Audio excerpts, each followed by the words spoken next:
Imagine for a second that you're just sitting inside your house, right?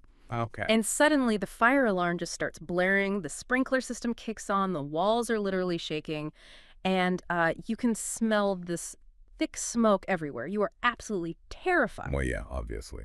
Right, so you call the fire department, they rush over, they walk through your front door, and they take one look around this completely chaotic, soaking wet room, and they turn to you and say, "There is no fire here." Oh, You're wow. just imagining it. Have you tried taking a sleeping pill? I mean, that sounds like a complete, just total denial of objective physical reality. Exactly. But for millions of people trying to navigate the modern healthcare system with like complex or invisible illnesses, that metaphorical fire alarm is just their everyday life. Yeah, it really is. So today we're doing a deep dive into a really personal, incredibly eye-opening account of a 3-year medical nightmare. We've got this firsthand essay from a patient who suffered from a severe, completely mysterious illness. And the medical system's repeated response to this terrifying physical ordeal was to just dismiss it with one single, incredibly lazy word. Anxiety. Yeah, Anxiety, right. which is, a word that carries immense clinical weight, but it's often used as this sort of catch-all in the ER, basically to just brush away what can't be immediately seen or easily measured or quickly cured. Yeah, and we're not just looking at a medical mystery today for you guys listening. This is a sharp critique of the healthcare system. Honestly, it reads like a survival guide for anyone who has ever sat on that crinkly exam paper and felt entirely ignored by their doctor. I think a lot of people can relate to that feeling, unfortunately. Totally. Okay, let's unpack this because we really need to understand how someone's very real physical suffering gets written off as just a psychological issue. Right. So to set the conceptual framework for our dive today, we are really exploring this dangerous overlap between psychological symptoms and mechanical system failures in the human body. Because when the hardware of the body malfunctions, it often produces symptoms that mimic, the software glitches of the mind. Oh, that's a good way to put it. Hardware versus software. Exactly. And the tragedy, as outlined in the source material, is that modern medicine is just often too rushed to tell the difference. And to really grasp the flaw in this system, we have to first, step into the sheer terror of the author's physical reality, because the contrast between what they were actually experiencing and how they were treated is just staggering. Yeah, it's pretty brutal to read. We're talking about symptoms that would make anyone genuinely believe they were in the final moments of their life.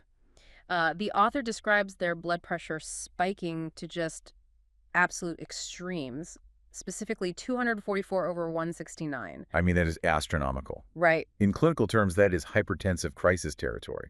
That's where the risk of a stroke or, organ failure becomes a very immediate concern. And it was accompanied by severe left arm pain and jaw pain, which, those are the classic textbook red flags for heart attacks. The cords in their neck felt so swollen they could barely swallow. Their feet were constantly tingling and burning, like physically turning hot and then cold to the touch. It's just a cascade of alarms going off. But the detail that really stuck with me was what happened when they tried to sleep. The author was only getting about 3 hours of sleep a night.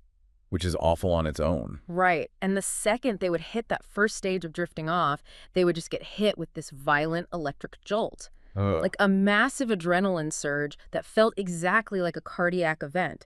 It left them waking up, gasping for air, with headaches so severe they literally thought they were hemorrhaging. It paints a devastating picture of a nervous system that is just completely destabilized. Yeah. The body is essentially stuck in a loop of firing its most extreme survival mechanisms for no external reason. Exactly. And yet, the medical response to this undeniable physical chaos was just, a barrage of different labels and a mountain of prescriptions. A mountain is right. Over the course of this ordeal, the author was handed 37 different prescribed medications. Wow, 37. 37. I mean, they just threw every label at the wall to see what would stick. First, they told the author it was lupus. Okay. Then an autoimmune disease. Then POTS disease, fibromyalgia, tachycardia, dehydration. They even said stage 2 kidney disease. Jeez. Just guessing, basically. And when none of the blood tests or scans provided a clean, simple answer, the specialists always circled back to the old, reliable diagnosis. It's just anxiety. You are having panic attack. Which honestly functions as the medical equivalent of just throwing in the towel. But wait, I have to ask you, I mean, if someone's blood pressure is 244 over 169, how can any medical professional look at that number and just shrug it off as stress? You'd think they couldn't, right? Doesn't the sheer math of that force them to investigate further? Well, you have to understand the timeline of an emergency room visit. The difficulty with these types of systemic misfires is that they are episodic. Okay, meaning they come and go. Exactly. By the time this author experienced that massive blood pressure spike, called an ambulance, got loaded into the back, and actually arrived at the hospital triage. Their blood pressure had gone down. Yes, it had often normalized. The physiological storm had essentially moved on. Leaving behind a patient who looks perfectly fine on a heart monitor, but is, deeply traumatized by what just happened in their living room. Precisely. And for an ER doctor whose primary directive is to just rule out immediate life-threatening emergencies. Like an active heart attack. Right, or pulmonary embolism. So a clean EKG and normalized blood pressure means their job is technically done. The patient is not actively dying in that exact moment. Wow. So they just default to the easiest available label that explains a temporary heart rate spike, a panic attack. And the emotional toll of that dismissal is just heartbreaking. Because it didn't just stay with the doctors, it kind of infected the people around the author, too. Oh, the ambulance story. Yeah, there's this anecdote in the source material that is just incredibly hard to read.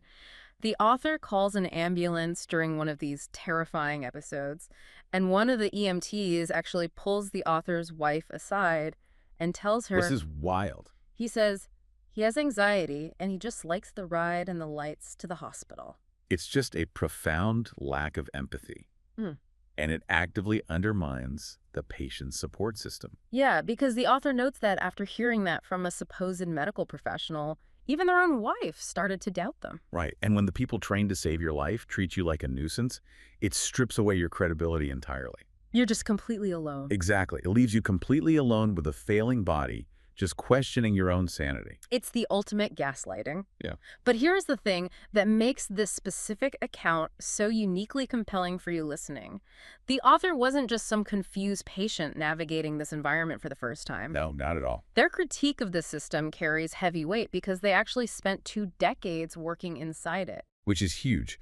The insider perspective changes the entire narrative tone from just, a simple complaint to a real structural critique. Yeah. The author worked as an ER technician and a psych tech in hospital settings for 20 years. They know the reality of the floor. They've seen it all. Right. And they share these behind-the-scenes stories that are a little terrifying for anyone who trusts the white coat implicitly. Like, the author talks about sitting at the nursing station and overhearing 2 doctors discussing a patient in room 29. Openly admitting they have no idea what's wrong. Yes. They Google the symptoms right there at the desk, come up empty, and then walk right into the patient's room and confidently say, "You are going to be fine. I'll try you on this medication and everything will be okay." Yeah. It is literal trial and error masked as definitive science. And the author makes a very pointed remark about why medicine is called a practice. Right. Because frequently, physicians truly do not know what a medication will do to a specific individual, or if it'll even address the root cause. And the culture of the hospital itself is put under a microscope here, too. The author describes an environment where the staff protects their own above all else. The one big family dynamic. Yeah, they recount seeing fatal mistakes happen in the ER, like accidental overdoses where a nurse is crying, terrified of losing their license, and instead of focusing on accountability or the patient, the other nurses and doctors rally around them saying, "We have your back." Right. The author explicitly states that the staff functions as one big family, and you, the patient, often come last. It paints a very bleak picture of hospital culture. It does, but I do want to push back on this slightly, or at least ask the question on behalf of anyone listening who might be feeling really angry at the medical profession right now. Sure. Is this maliciousness from the medical staff? Are doctors sitting back actively trying to harm people, or is this just a symptom of a deeply broken, fundamentally overworked system? Well, if we connect this to the bigger picture, the author themselves acknowledges the environment these doctors operate in. Yeah. An average physician might see 25 people a day, sometimes far more in an emergency setting. They are exhausted. Decision fatigue sets in fast. They're human, right? Exactly. Their minds might be completely checked out, thinking about their own personal lives or the 3 other critical patients down the hall. Right. Investigating a complex invisible nervous system disorder takes an immense amount of time, cognitive energy, and specialized knowledge that an ER doctor simply does not have the luxury to deploy. Because they need to clear the bed for the next trauma arriving by ambulance. Exactly. So handing out an anxiety diagnosis and prescribing a pill is the path of least resistance. It gets the patient out the door safely. Safely being a relative term there. Right, safely in the short term. And the author also points out that this path is sometimes paid by a system where drug reps provide kickbacks and gifts for pushing certain medications. Oh, right. The pharmaceutical influence. Yes, though we should clarify for our listener that we are not issuing some blanket judgment on the entire medical field. Hospitals save lives every single day. What we are exploring is this author's firsthand 20-year observation of the system's critical structural blind spots when it comes to chronic invisible illness. And that blind spot is massive when it comes to the difference between anxiety and what this author was actually suffering from. Which leads us to the mechanical misfire at the center of this whole story. Yes. To understand why doctors immediately default to anxiety, we really have to look at how dangerously identical anxiety and autonomic dysfunction look on the surface. They look like the exact same thing to an untrained eye. But more importantly, we need to understand the biology of how you can actually tell them apart. This is the crux of the medical mystery. Yeah. We are talking about a failure in the autonomic nervous system. Okay, so for those who might need a quick refresher, the autonomic nervous system is the automatic control center of your body. Right. It runs the background programs you never think about: your heart rate, your digestion, your temperature control, your pupil dilation, your breathing patterns. It is the body's autopilot system. Exactly. But here's where it gets really interesting. The author describes a symptom called supermarket syndrome.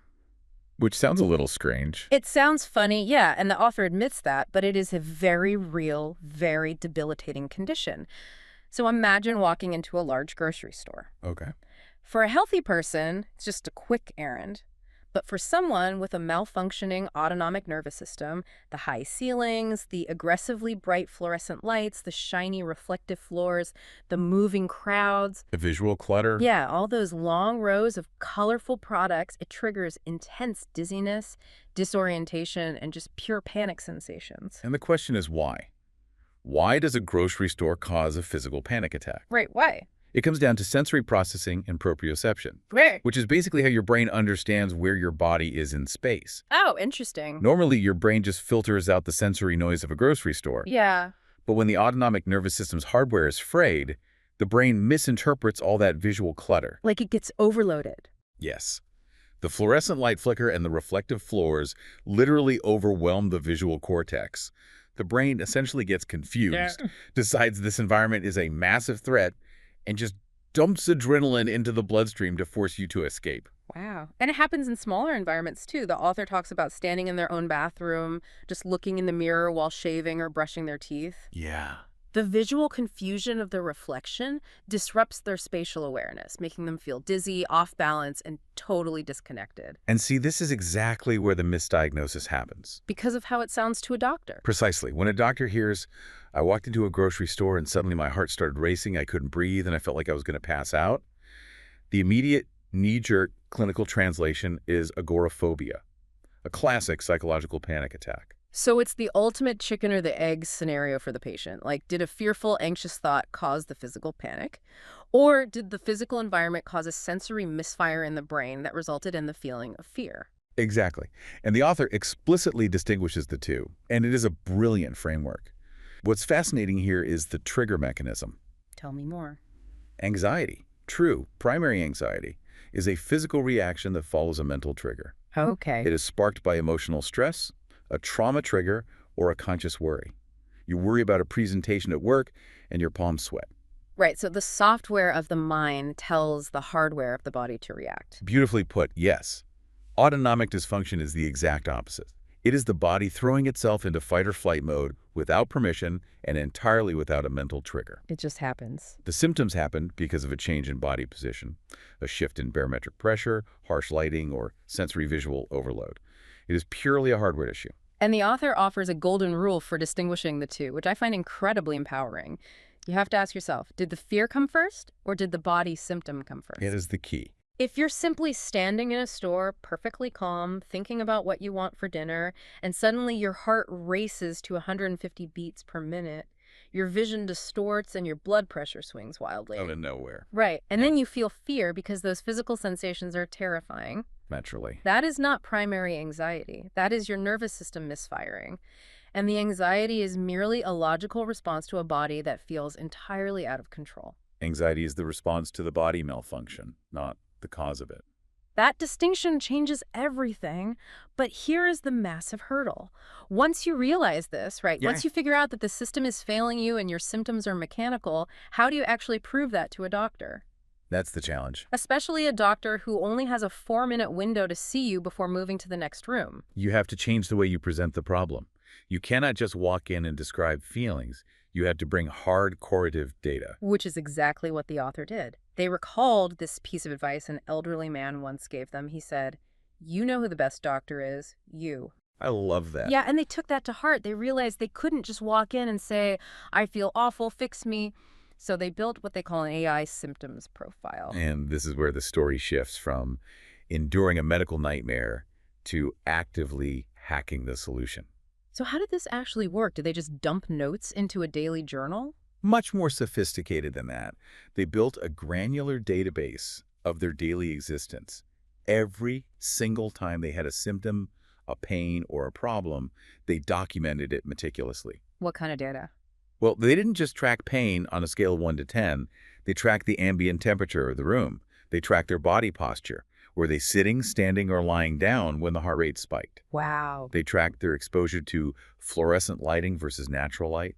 They documented every piece of food, the exact timing of their meals, and even changes in barometric pressure. And then they took all of those isolated data points and outsourced the pattern recognition to AI. They used artificial intelligence to analyze their own biological data set, looking for the hidden correlations that a human brain or, a rush doctor could never spot across a 3-year timeline. Because the AI connects the dots.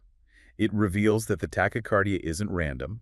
It reliably happens 10 minutes after standing under fluorescent lights. Oh, I see. Or the blood pressure spikes correlate perfectly with specific dietary triggers or postural changes.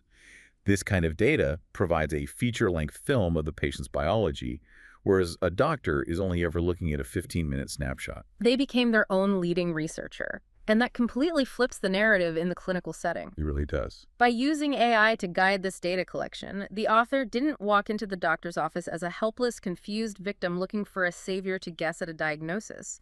They walked in as the project manager of their own health. Right. They had the data to demand specific tests, ask highly targeted questions, and steer the diagnostic process entirely away from the anxiety wastebasket. It forces the physician to engage with the patient as a colleague, examining a data set, rather than a subject to be quickly categorized and dismissed. So what does this all mean for you listening right now? The author's ultimate warning is incredibly clear, and it is something everyone needs to hear. Absolutely. Hospitals and emergency rooms are phenomenal for acute trauma. If you have a broken bone, if you need surgery, if you're in a car crash, that is exactly where you need to be. They are lifesavers for that. Yes, the system excels at keeping you from dying in the short term. But for complex, invisible, chronic issues, these deeply nuanced systemic misfires, you simply cannot afford to blindly hand over your mind, your body, and your voice to the healthcare system. You cannot assume that a white coat equals omniscience. The system is fundamentally not designed to untangle complex, invisible chronic webs in a 15-minute consultation. It's just not. No, it is designed to triage. And we live in a society that is highly over-medicated, where trial and error prescriptions can sometimes feel like, as the author puts it, modern-day witchcraft. You have to be the one steering the ship. You have to advocate for yourself. And that requires a monumental shift in perspective. It requires recognizing that you possess a unique, invaluable data set that no doctor has access to. The lived, continuous experience of inhabiting your own body. Let's wrap up this deep dive by driving home the main actionable takeaways for you. If you are dealing with unexplained, terrifying symptoms that keep getting dismissed, remember this author's story. Right. Your body's symptoms might be telling a mechanical hardware story, not a psychological one. Pay close attention to the order of operations. Did the physical symptom happen before the fear? That's the golden rule. Start documenting your triggers with extreme granularity. Look for the patterns the medical system is too busy to see. Write down the lighting, the temperature, your posture, your foods. Build your own data hat. Become the project manager. Exactly. And above all, remember that you know your body. You know when something is fundamentally wrong, and you know it better than anyone else in that exam room.